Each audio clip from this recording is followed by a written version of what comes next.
Se você, como eu, é fã da série Sons of Anarchy, provavelmente você já assistiu Johnny Lewis atuando como um dos personagens mais queridos da série, o Half-Sack. O caso de hoje se concentra na trágica trajetória deste prominente ator de Hollywood que estava no caminho certo para se tornar uma estrela, mas que por algum motivo, que vou esclarecer aqui durante o vídeo, acabou cometendo um crime hediondo contra uma vítima vulnerável. Eu sou Rafael do canal Conspirando os Fatos e hoje convido vocês a ficarem até o fim para conhecer esta perturbadora e triste história. Antes do vídeo começar, quero agradecer o apoio de todos os seguidores, que mesmo eu não tendo postado vídeos frequentemente, aliás já faz um bom tempo, decidiram mesmo assim manter sua inscrição no canal. Muito obrigado, gente. E agora vamos ao vídeo.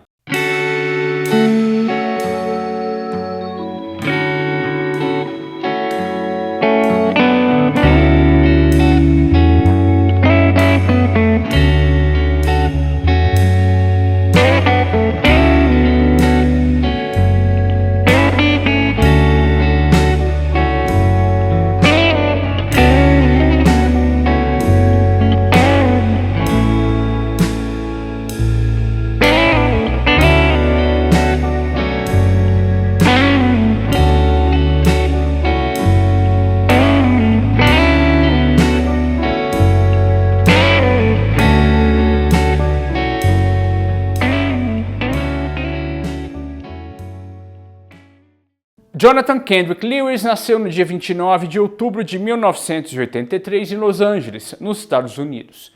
Ele era o filho do meio entre 3 crianças de Michael e Devonna Lewis. O casal era praticante da Scientologia, que nos Estados Unidos é considerada legalmente uma religião. Johnny participou mesmo de alguns vídeos informativos sobre a religião. A paixão dele por atuar começou muito cedo. Aos 5 anos, ele atuou pela primeira vez em uma escola de arte em Los Angeles. Já aos 7 anos, ele participou de um comercial de TV que era sobre segurança de crianças andando em escadas rolantes. Depois deste comercial, outras portas se abriram para ele e ele se tornou presença constante em dezenas de publicidade para a TV, incluindo um comercial para Pizza Hut. Com o talento aos poucos reconhecido por alguns produtores, Johnny acabou sendo convidado para participar em séries de TV de sucesso nos anos 90, como Malcolm do Meio e Drake e Josh, por exemplo. Essas pequenas participações foram suficientes para ele juntar dinheiro e em 2001, então com 18 anos, ele saiu de casa e acabou se mudando para uma espécie de vila que dividia com outros atores promissores. Lá, ele conseguiu fazer muitos novos amigos influentes e em 2005, ele começou a namorar a cantora popstar Katy Perry. No mesmo ano, então com 23, ele conseguiu um papel fixo na 3ª temporada da popular série americana chamada The O.C., interpretando o personagem Dennis Chile. No Brasil, a série é chamada de O.C., Um Estranho Paraíso. Johnny se tornou uma figura frequente nos tapetes vermelhos de Hollywood, aparecendo na maioria das vezes ao lado da namorada Katy Perry. O romance deles durou cerca de 1 ano, mas aparentemente foi muito intenso, já que Katy teria escrito 2 músicas ao menos que ela teria feito baseado no seu namoro com ele. Depois de sair da série O.C., ele também foi chamado para as séries Bones, CSI e Criminal Minds. Mas foi em 2008 que sua carreira decolou, quando foi escalado no papel de Half-Sack no aclamado seriado Sons of Anarchy. O seriado se tornou um grande sucesso e Half-Sack se tornou um personagem amado pela audiência. Consequentemente, Johnny foi ganhando mais fama e dinheiro. O sucesso de seu personagem no Sons of Anarchy foi aumentando, mas Johnny não estava satisfeito com a brutalidade de algumas das cenas da série. Foi então que ele pediu para os produtores darem um fim em seu personagem porque ele estava de saída. Apesar dos produtores da série terem praticamente implorado para ele ficar, a decisão já estava tomada.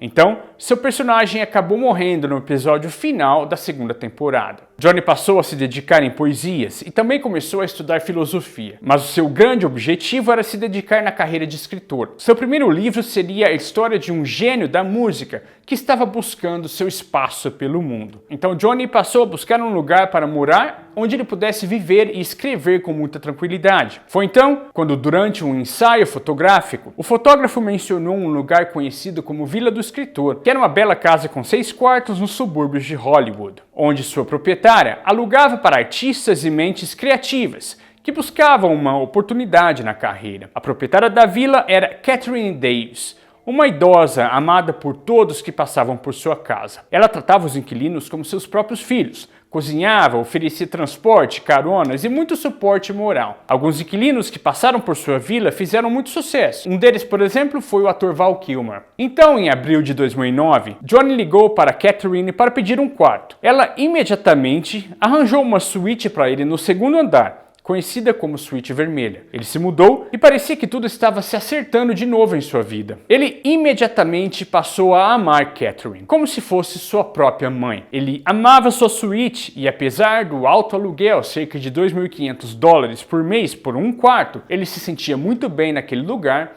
e estava progredindo com seu livro. Mas alguns meses depois, Diane Greta, atriz e sua namorada na época, acabou engravidando. Muito animado com a ideia de virar pai, Johnny acabou se mudando para a casa de Diane. O romance deles era muito intenso, mas aparentemente o relacionamento foi se deteriorando após o nascimento da filha, Kula May. Eles acabaram se separando e Johnny voltou para a casa de seus pais. E uma intensa batalha judicial pela guarda da filha se iniciou. Johnny acabou perdendo a guarda e começou a passar por momentos muito difíceis. Em outubro de 2011, ainda morando com os pais, Johnny saiu com sua moto para distrair a cabeça, pois este era um de seus hobbies.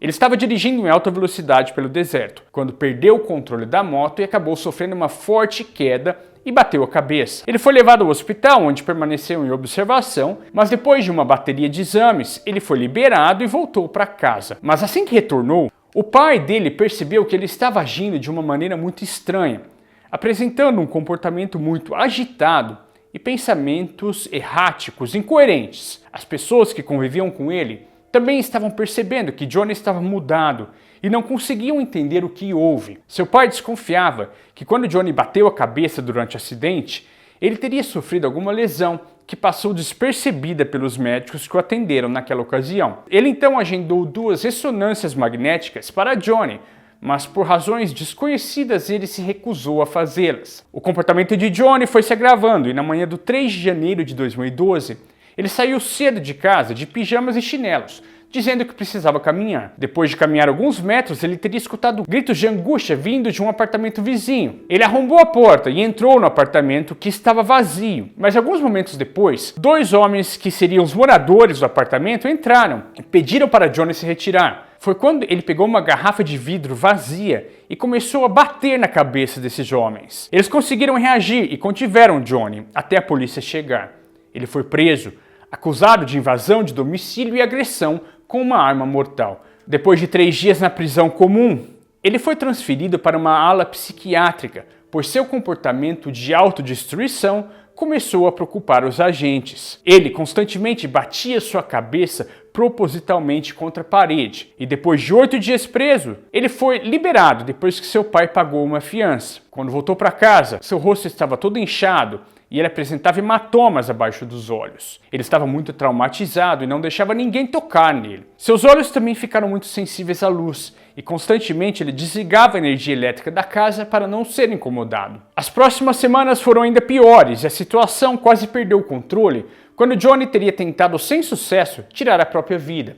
Amigos e parentes passaram a vigiá-lo constantemente e seu comportamento aparentemente começou a melhorar. No final de janeiro, Johnny decidiu sair de casa novamente, porque ele estaria muito melhor. Seus pais concordaram e ele se mudou para uma casa em Santa Mônica, cerca de 30 minutos da casa dos seus pais. Claramente foi uma decisão errada, porque no dia 10 de fevereiro, menos de 3 semanas depois, ele foi preso de novo por agredir um estranho aleatoriamente, com um soco na entrada de uma loja. Ele pagou $20 mil de fiança e foi liberado de novo. Alguns dias depois, ele estava passando em frente a uma praia em Santa Mônica e decidiu entrar na água com suas roupas e tudo. Apesar do inverno na Califórnia não ser tão rigoroso, a água do oceano fica bem fria. Quando ele saiu da água, ele apresentou sintomas de hipotermia e foi internado. Alguns dias depois de receber a alta do hospital, ele foi preso novamente. Desta vez, por ter invadido o apartamento de uma mulher em Santa Mônica. Ele alegou que pensou que era o apartamento de um amigo, mas a polícia não acreditou na história. Mais uma vez, ele foi liberado após pagar uma fiança e, finalmente, Seus pais o convenceram a procurar um médico e fazer exames. O pai estava convencido que ele teria uma lesão no cérebro que estava causando essa mudança de comportamento, mas o médico suspeitava que Johnny sofria de esquizofrenia e também transtorno bipolar.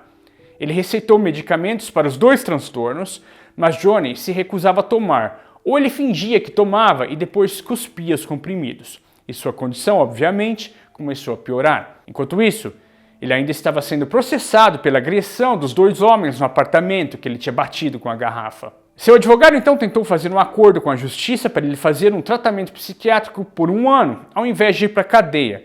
Mas ele se recusou e se irritou com o advogado, porque ele estava convencido que ele não estava doente e sim teria agido em legítima defesa. Ele acabou demitindo o advogado e tentou fazer sua própria defesa no tribunal. Mas mesmo assim ele foi condenado a 1 ano de prisão, mais uma vez preso. Mas devido à superlotação do presídio que ele cumpria a pena, ele acabou sendo liberado depois de apenas 6 semanas, no dia 21 de setembro de 2012. Naquele dia seu pai o buscou no presídio e durante o caminho, Johnny pediu para o pai dele ligar para Catherine, a dona da Vila dos Escritores, onde ele alugou um quarto anteriormente. Ele queria saber se ela ainda teria um quarto disponível para ele. Ele acreditava que na casa dos escritores ele podia voltar a ser feliz e reconstruir sua vida. Como Catherine gostava muito dele, ela o aceitou de volta e ofereceu o mesmo quarto, a suíte vermelha. Então, no dia 24 de setembro, Johnny voltou para a Vila dos Escritores. 2 dias depois, Dan Blackburn, um homem que vivia com sua esposa em uma casa ao lado dessa vila, avistou um homem sem camisa e calça jeans e tênis vermelhos que estava na entrada de sua casa. O homem estava agindo estranhamente, com um olhar fixo na porta da casa dele. Este homem começou a se aproximar e bateu na porta. Assustado, o Dan viu pela janela, mas escondendo atrás das cortinas. Foi quando o homem viu Danny e disse: "Ei, eu sou o Johnny, seu novo vizinho." Dan então abriu a porta e viu Johnny com seus olhos arregalados, como se estivesse perdido. Antes mesmo deles iniciarem uma conversa, Johnny se virou e foi embora. Dan se intrigou com o comportamento de Johnny e o observou, até ele entrar na vila e desaparecer. Cerca de 30 minutos depois disso, o Dan escuta sua esposa gritando ao lado de fora da varanda da casa, pedindo ajuda. Dan sai correndo e sua esposa estava apontando para baixo, onde no quintal, Johnny estaria agredindo um pintor que estava trabalhando na casa de Dan. Ele dava vários socos neste pintor e também o batia com um pedaço de madeira, não dando nem chances para o rapaz se defender. Mesmo que Dan tentava impedir a agressão, Johnny continuou a agredir com uma força impressionante, até que com um forte puxão, o Dan conseguiu tirar o Johnny de cima deste pintor. Dan também caiu no chão em pânico e Johnny, em pé, ficou lá parado, olhando, como se estivesse perdido no tempo. Dan se aproveitou do momento e deu um soco nele, que parece que ele nem sentiu. O Johnny continuava olhando, então o Dan pegou uma cadeira e quebrou na cabeça de Johnny, mas que como sobrenaturalmente ele aparentava nem ter sentido o golpe. Dan então, junto com sua mulher, ajudou o pintor a se levantar e eles correram para dentro da casa. Johnny ainda tentou impedi-los de fechar a porta, mas Dan deu vários golpes em seu braço e ele finalmente desistiu e eles conseguiram fechar a porta e entrar na casa. Então Dan logicamente chamou a polícia enquanto preocupado, tentava ver pela janela onde Johnny estava. Ele viu que ele entrou de volta na Vila dos Escritores, mas depois o perdeu de vista. Quando a polícia chegou, encontrou uma verdadeira cena de horrores na entrada da vila. Era Johnny, que estava deitado no chão ao redor de uma poça de sangue. Os policiais se aproximaram e perceberam que ele estava sem vida, seu crânio completamente danificado do lado esquerdo. Os policiais acreditavam que ele tinha caído da sacada do 2º andar ou do telhado. Então eles entraram na vila e subiram até o 2º andar para investigar a cena. E quando entraram no quarto de Catherine, a dona da vila,